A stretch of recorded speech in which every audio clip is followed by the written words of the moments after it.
The United States is the most formidable military power the world has ever seen. Arguably, since the end of the Cold War, America has enjoyed a level of dominance unparalleled in history. Neither Rome or the British Empire enjoyed such a level of superiority over rival powers. While the American military is not the largest on Earth, it is by far the best trained and best equipped force on the planet, putting rivals like Russia and China to shame.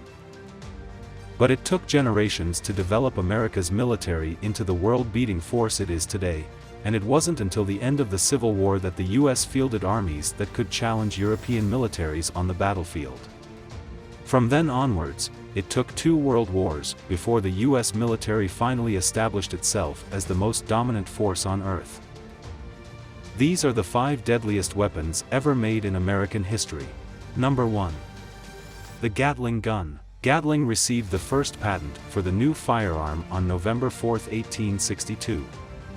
The Gatling gun had 6 metal barrels arranged in a circle and mounted on a wheeled cart.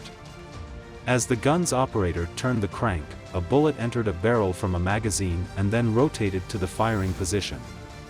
After each bullet was fired, that barrel continued to move and was reloaded with another bullet. Gatling continued to make improvements to the gun's design, but even the earliest version was able to fire some 200 rounds per minute. While the first Gatling gun used paper cartridges loaded with gunpowder and .58 caliber bullets, the introduction of brass cartridges made it possible for later versions to fire up to 400 rounds per minute. Number 2. The atomic bomb. The United States developed the atomic bomb during the height of the Second World War under a program called the Manhattan Project. The project kicked off in 1939 when the Advisory Committee on Uranium told President Franklin Roosevelt that the element would provide a possible source of bombs with a destructiveness vastly greater than anything now known. Number 3. Precision-guided munition. A precision-guided munition, PGM, smart weapon, smart munition, smart bomb, is a guided munition intended to precisely hit a specific target, minimize collateral damage and increase lethality against intended targets. During the First Gulf War, guided munitions accounted for only 9% of weapons fire, but accounted for 75% of all successful hits. Despite guided weapons generally being used on more difficult targets, they were still 35 times more likely to destroy their targets per weapon dropped. Number 4. Stealth. With the development of ever more capable Soviet surface-to-air weapons during the 1960s and 1970s, the United States Air Force had to come up with a solution to defeat the ever-increasing threat. The answer was stealth technology, which would reduce an aircraft's radar cross-section and infrared signature.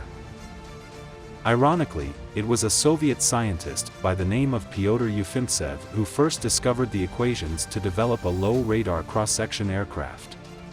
Ufimtsev's work eventually came to the attention of Lockheed engineer Dennis Overholzer, who then developed the configuration for the first stealth aircraft, which he called the Hopeless Diamond. The Hopeless Diamond eventually evolved into the Lockheed F-117, the world's first operational stealth aircraft in 1981. From that initial starting point, American stealth aircraft development took off in new directions.